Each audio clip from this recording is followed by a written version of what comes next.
Hello, আসসালামু আলাইকুম। আজ আমি আপনাদের জন্য নিয়ে এসেছি কাঁচা আমের আচার, টক আচার। এখন বাজারে অনেক কাঁচা আম বেরিয়েছে। কাঁচা আম অনেকে আচার খেতে পছন্দ করেন, যে এই আচারটা খেতে আপনি খিচুড়ি দিয়ে খেতে পারবেন, ডাল দেওয়া খেতে পারবেন, যার ইচ্ছে সে পোলাও দেওয়া খেতে পারে। এখন আমি কড়াইতে আগে সরষের তেল ঢেলে দিয়েছি। এখানে আমি দিয়েছি সরষে বাটা, পাঁচফোড়ন এবং হলুদ মরিচের গুঁড়া। এই তিনটা একসাথে আমি আগে মিক্সড করেছি। মিক্সড করে তারপর তেলে দিয়ে দিয়েছি। পাঁচফোড়ন সরষে বাটাটা কিন্তু অনেক লাগে, এবং রসুন বাটাও দিয়েছি। এটা হলুদ মরিচের গুঁড়া।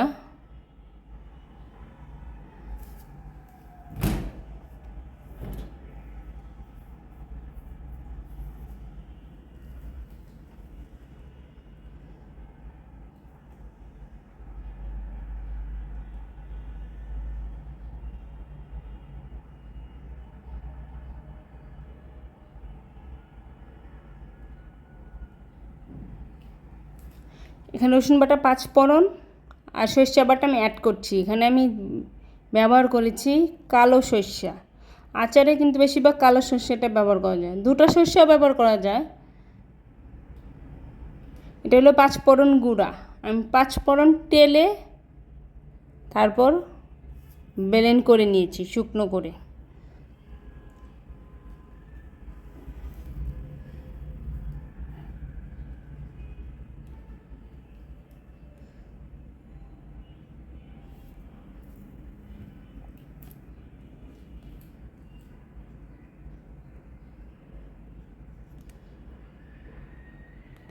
আচারে কিন্তু অনেকটাই লবণ বেশি পরিমাণে দিতে হয় টক আচার। আচারে কিন্তু লবণটা বেশি না দিলে কিন্তু খেতে ভালো লাগে না।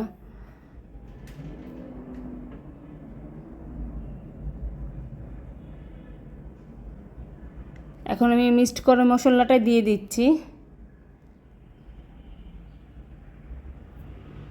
তেল কিন্তু আচারে প্রচুর লাগে, আমার কিন্তু এখানে তেল কম, আপনার আরও বেশি দিবেন আচার অনুযায়ী। আপনি যেরকম নেবেন ঠিক তেমনই আচার দিবেন, যেন আমটা তেলটা এর উপরে ভেসে যায়, আমটা নিচে থাকে। এইভাবে তেল দিতে হয় আচার বানালে, নাহলে কিন্তু আচারে ফাঙ্গাস পড়ে যায়।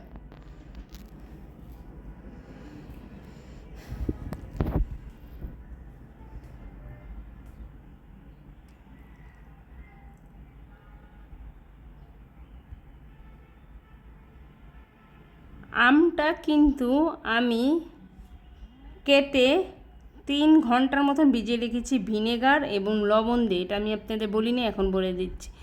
কারণ আমটা কাটার পরে যে কালো কষটা থাকে, কালো হয়ে যায়, এটা পরিষ্কার হয়ে যাবে, এর জন্য অনেকক্ষণ ভিজিয়ে রেখে তারপর এটা আমি ঝুড়িতে ঝরাই রাখছি অনেকক্ষণ, যেন আমের মধ্যে কোনো পানি না থাকে। পানি থাকলে কিন্তু আচারটা ভালো হবে না, তাহলে নষ্ট হয়ে যাওয়ার সম্ভাবনা থাকে।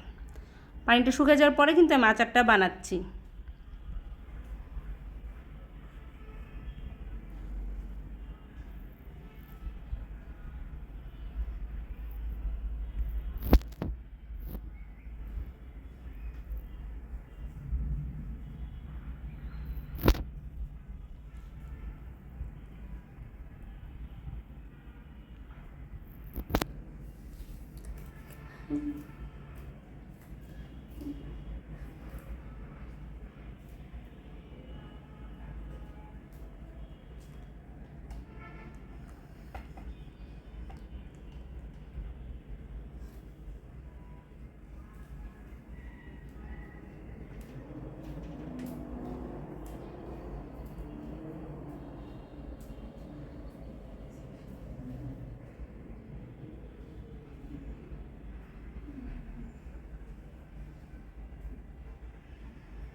এখানে আমি কিন্তু কিছু পরিমাণ আলাম রসুনও দিয়েছি, কারণ আচারে রসুনটাই বেশি লাগে, রসুনটা বেশি না দিলে ভালো হয় না আচারটা, এর জন্য। এখন আমি লবণ দিয়ে দিচ্ছি পরিমাণে, লবণটা কিন্তু অনেক লাগে, আমি কিন্তু লবণ দিয়ে আমটা অনেকক্ষণ ভিজিয়ে রেখেছিলাম, এখন আবার আমি আচারের মধ্যেও লবণ দিয়ে দিচ্ছি।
এখানে কিন্তু আমি বিট লবণও অ্যাড করেছি,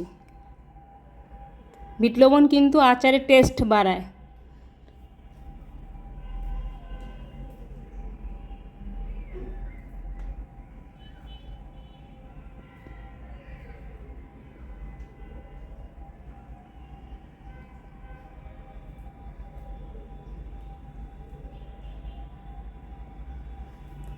এখন আমি আরও তেল দিয়ে দিচ্ছি, কারণ তেলের পরিমাণটা কম হয়েছে, এর জন্য।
আমটা বাড়তি তো, তাই কিন্তু গলতে অনেক সময় লাগছে, কিন্তু আচার বানাতে কিন্তু আম বাড়তিটাই নিতে হয়, বড় আম।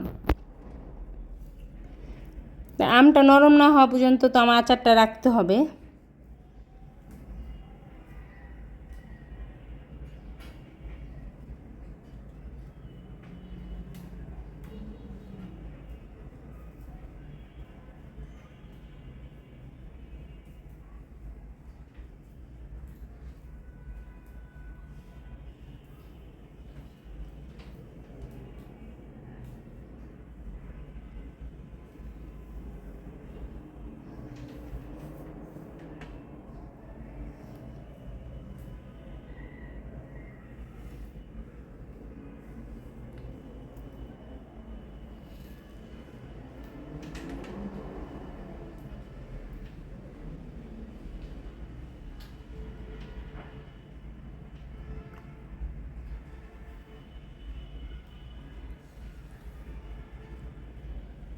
আমি এখন ঢেকে দিয়েছি যেন আমটা তাড়াতাড়ি গলে যায়, এর জন্য।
আমি এখানে একটু ভিনেগার অ্যাড করেছি। আমি কিন্তু ভিনেগার আচারে দিনে আম ভিজিয়ে রেখেছিলাম, ভিনেগার না দিলে কিন্তু আচার নষ্ট হয়ে যায়, তাই এখানে একটু ভিনেগার অ্যাড করেছি। আমি অল্প একটু ভিনেগার দিয়েছি।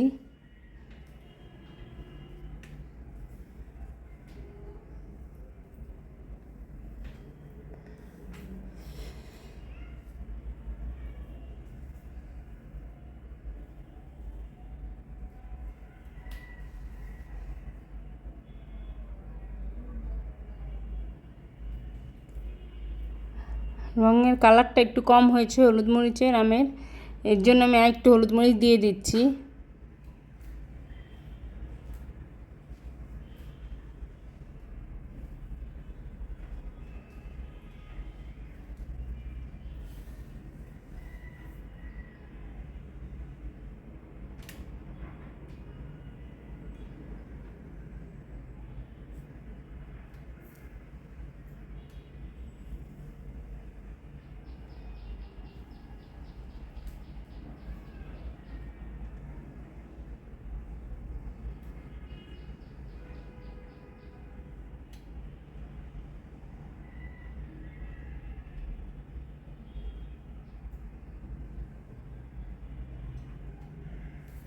এখন আমি একটু সামান্য উপরে শুকনো মরিচ দিয়ে দিচ্ছি দেখতে ভালো লাগার জন্য। আমার আচার বানানোটা হয়ে গেছে। ভিডিওটা যদি ভালো লাগে প্লিজ সাবস্ক্রাইব এবং লাইক করে দিবেন। আল্লাহ হাফেজ।